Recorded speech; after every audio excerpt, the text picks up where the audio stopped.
नमस्कार, जे sky news में आपका स्वागत है। मैं हूं वर्षा पवार और आप सभी को जे स्काई न्यूज चैनल के सभी दर्शकों को नववर्ष की हार्दिक शुभकामनाएं। चलिए बढ़ते हैं अब खबरों की ओर। नववर्ष के मौके पर उपखंड अधिकारी श्वेता चौहान ने शुक्रवार सुबह जवाजा पंचायत समिति की ग्राम पंचायत किशनपुरा तथा जालिया प्रथम का औचक निरीक्षण किया। इस दौरान एसडीएम ने मनरेगा कार्य के साथ साथ स्कूल कक्षा कक्ष निर्माण कार्य, ई-मित्र, राशन डीलर तथा पंचायत के कामकाज का निरीक्षण किया। जानकारी के अनुसार एसडीएम श्वेता चौहान शुक्रवार सुबह निजी सहायक भूपेंद्र सिंह जोधा के साथ ग्राम पंचायत किशनपुरा पहुंची, जहां पर उन्होंने स्कूल में चल रहे कक्षा कक्ष निर्माण कार्य का अवलोकन करते हुए निर्माण सामग्री की गुणवत्ता की जाँच की। इसके बाद एसडीएम ग्राम बस्ती में नाली निर्माण के तहत चल रहे मनरेगा कार्य का भी अवलोकन किया, जहां पर सभी व्यवस्थाएं सही पाई गई। इसके बाद एसडीएम ने ग्राम पंचायत जालिया प्रथम में ई-मित्र संचालक तथा राशन डीलरों के यहां निरीक्षण करते हुए आधार सीडिंग कार्य को फोकस करते हुए शीघ्र ही आधार सीडिंग कार्यों को संपन्न करने के निर्देश दिए। यहाँ पर उन्होंने आंगनबाड़ी केंद्रों का भी अवलोकन किया। इस दौरान आंगनबाड़ी केंद्रों पर उपस्थित तथा पोषाहार की जांच की, जहां भी सभी प्रकार की व्यवस्थाएं सही पाई गई। इसके बाद एसडीएम ने पंचायत भवन में ग्राम पंचायत के कामकाज की प्रगति रिपोर्ट ली तथा कामकाज पर संतोष व्यक्त किया। शहर के राजकीय अमृतकोट चिकित्सालय में नववर्ष का आगाज शुक्रवार सुबह कन्या जन्म से हुआ। चिकित्सालय की मदर चाइल्ड विंग के गायनिक वार्ड में भर्ती प्रसूता ने पहली संतान के रूप में कन्या को जन्म दिया। अस्पताल में नववर्ष में पहली संतान के रूप में कन्या का जन्म होते ही प्रसूता, उसके परिजन तथा चिकित्सा कर्मियों ने प्रसन्नता जाहिर की। उधर अगले बच्चे के रूप में भी अस्पताल में एक अन्य प्रसूता ने भी बच्चे को जन्म दिया। जानकारी के अनुसार चिकित्सालय की मदर चाइल्ड विंग के गायनिक वार्ड में भर्ती प्रसूता कोट किराना रायपुर निवासी श्रीमती पुष्पा पत्नी कुबेर सिंह ने 12:10 पर एक बच्चे को जन्म दिया। इसी प्रकार माइला मसूदा निवासी लक्ष्मी पत्नी मेहरबान ने भी 12:20 पर बच्चे को जन्म दिया। बताया जा रहा है कि लक्ष्मी ने पहली संतान के रूप में बेटी को जन्म दिया है। उपखंड अधिकारी कार्यालय में शुक्रवार को नववर्ष 2021 के वेलकम के लिए एक सादे समारोह का आयोजन किया गया। इस दौरान कार्यालय कार्मिकों ने केक काटकर खुशी का इजहार करते हुए एक दूसरे को नववर्ष की शुभकामनाएं दी। कार्यालय कर्मियों ने एक दूसरे को केक खिलाया व सभी के लिए नववर्ष शुभ हो ऐसी कामनाएं की गई। उपखंड अधिकारी श्वेता चौहान के सानिध्य में आयोजित कार्यक्रम के दौरान चंपालाल गहलोत, भूपेंद्र सिंह जोधा, गणपत सिंह, रोहित अमरवाल, पवन वर्मा, नरेंद्र कुमार, मनीष कुमार, अजय कुमार, प्रेक्षा, शलभ टंडन, खीमराज कटारिया, कल्याणवल सोनल, सुलक्षणा शर्मा, रूपचंद हजारीलाल, कांस्टेबल दिलीप कुमार तथा राजकिशोर सहित समस्त स्टाफ सदस्य उपस्थित थे। राज्य सरकार के कृषि विभाग की ओर से खेतों में काम करने के दौरान आकस्मिक दुर्घटना तथा सर्पदंश का शिकार होकर अकाल मौत का ग्रास बनने वालों के परिजनों को आर्थिक सहायता उपलब्ध करवाने के लिए राजकीय गांधी कृषि साथी सहायता योजना का संचालन किया जा रहा है। उक्त योजना के तहत मृतक के परिजनों को आर्थिक सहायता प्रदान की जाती है। प्यावर कृषि मंडी क्षेत्र में उक्त योजना के तहत 5 मृतकों के परिजनों को 2-2 लाख रुपए की आर्थिक सहायता स्वीकृत की गई। मंडी सचिव महेश शर्मा ने बताया कि 24 सितंबर 2020 को मंडी में उक्त योजना के तहत प्राप्त आवेदनों की जांच की जाकर सही पाए गए 5 दावों का निपटारा करते हुए आश्रितों को 2-2 लाख रुपए की आर्थिक सहायता स्वीकृत की गई थी। उक्त राशि का भुगतान 31 दिसंबर को मृतकों के आश्रितों को मंडी कार्यालय में किया गया।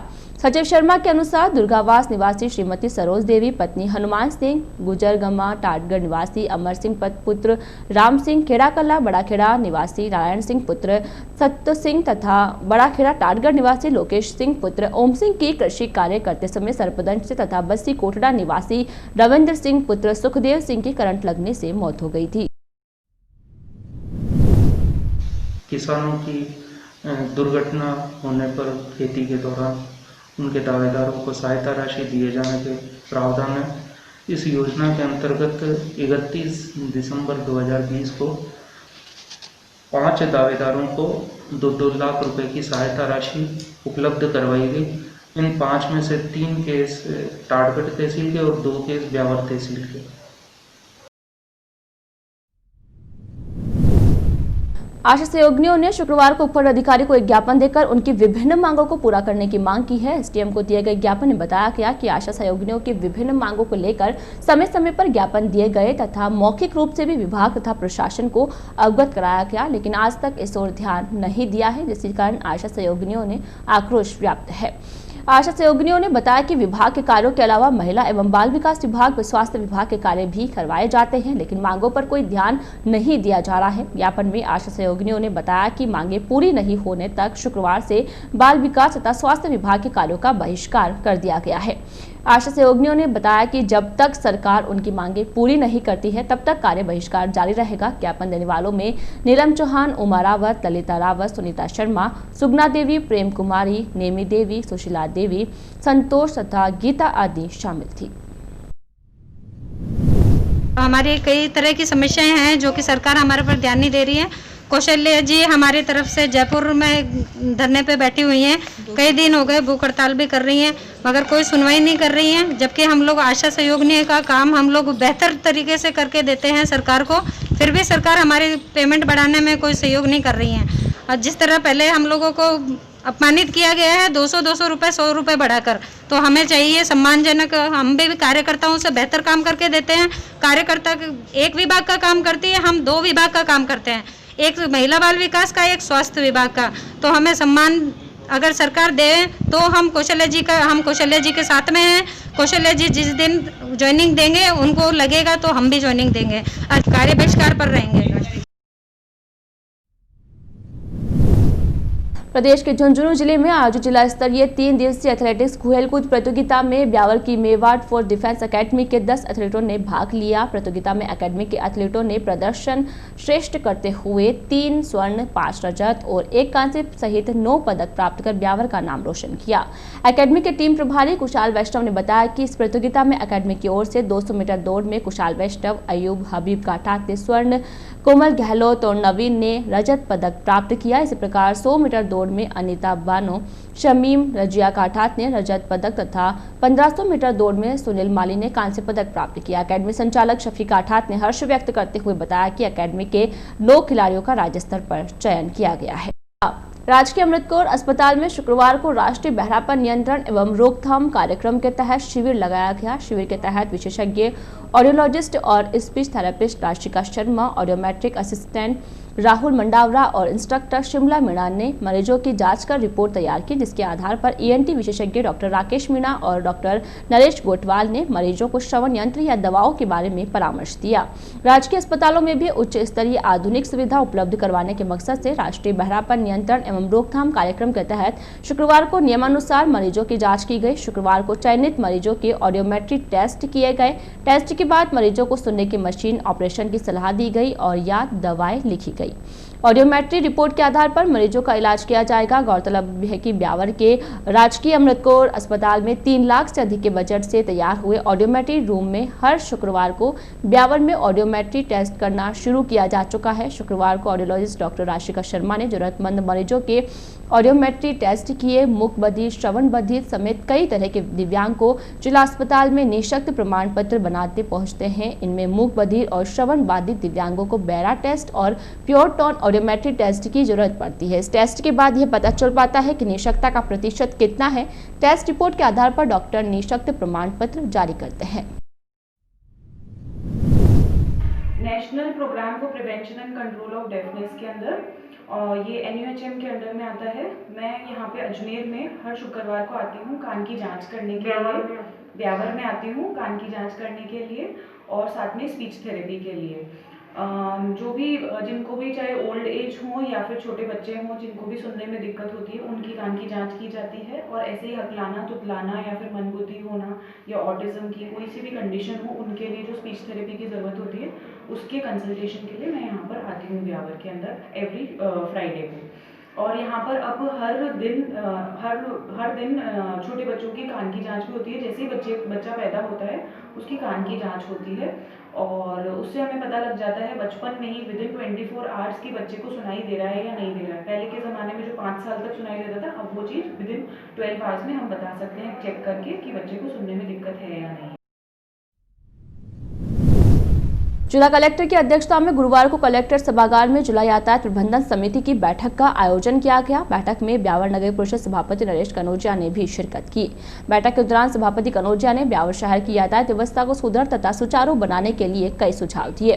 बैठक में सभापति ने बताया कि शहर में बढ़ते यातायात के अनुरूप ट्रैफिक पुलिस कर्मियों की कमी है, अतः शहर के लिए यातायात पुलिस कर्मियों की कमी को पूरा किया जाए।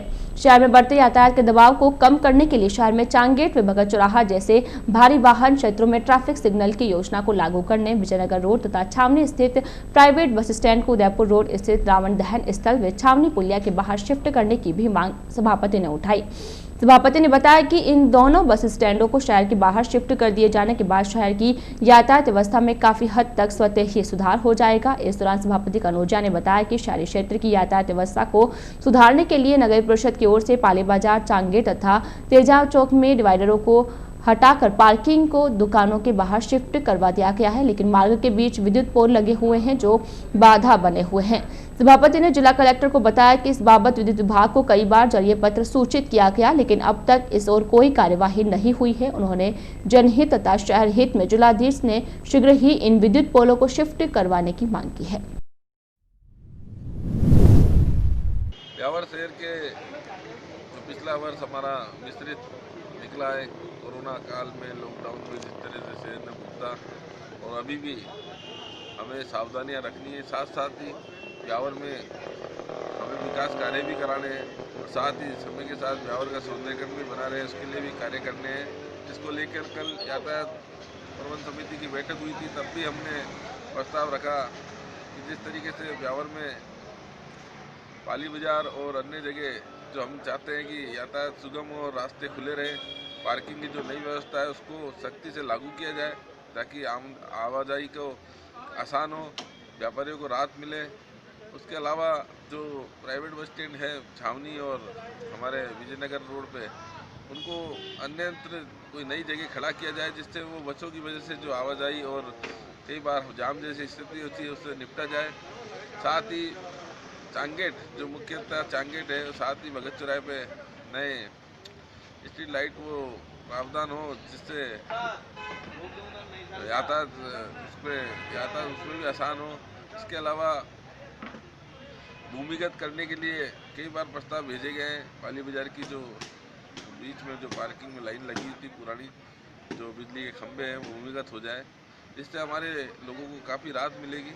लाइन आने वाले समय में मैं चाहूँगा कि पाली बाजार में व्यापारी एक बार ये लाइनों में हमने कोशिश भी की है, निवेदन भी किया है रखने के लिए कि प्रयास करें, जिससे पाली बाजार से होते हुए हम अन्य जगह भी ये काम करेंगे और शहर में कोशिश करके काफ़ी हद तक राहत पहुँचाने का कार्य करेंगे।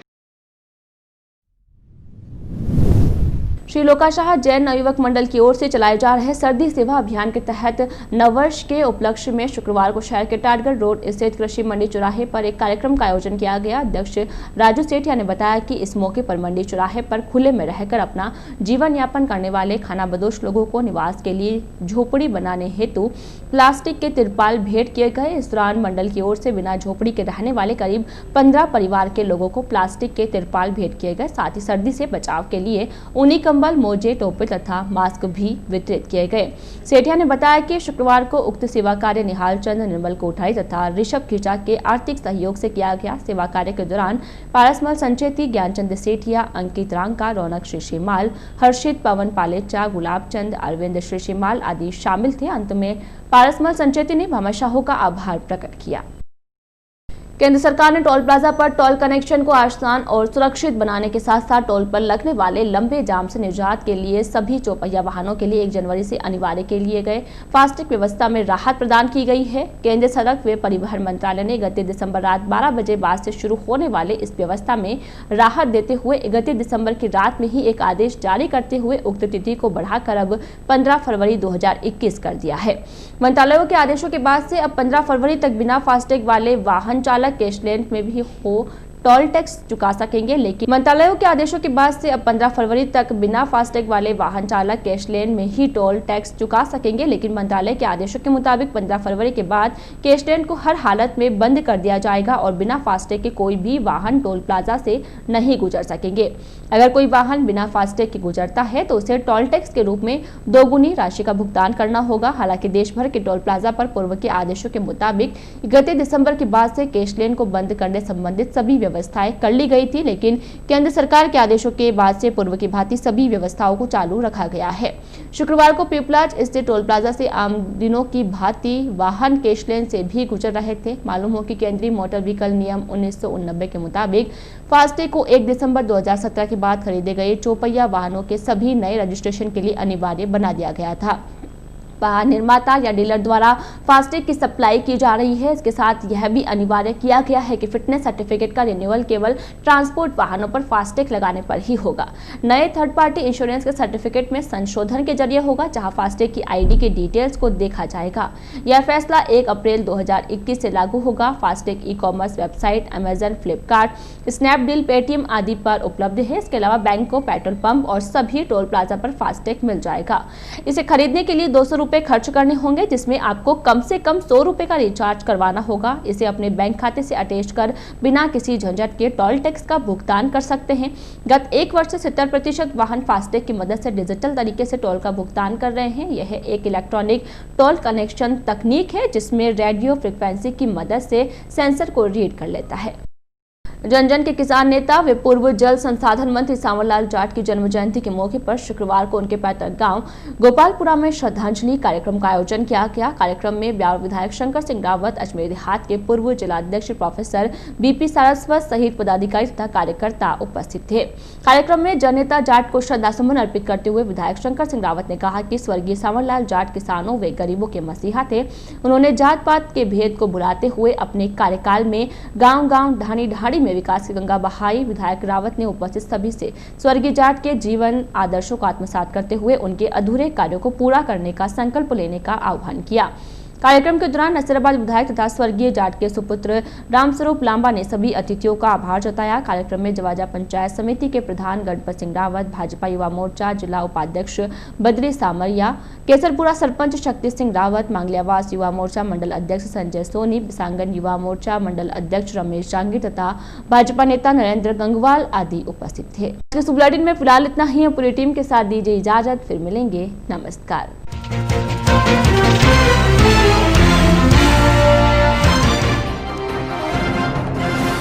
कन्या के जन्म से हुआ नववर्ष का स्वागत। एकेश में नववर्ष पर कन्या ने लिया जन्म।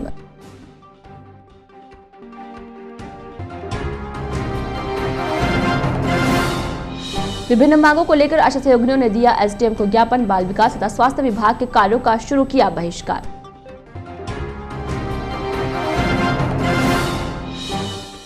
जिला यातायात प्रबंधन समिति की बैठक संपन्न। सभापति नरेश कनौजिया ने ब्यावर शहर हेतु रखे कई सुझाव।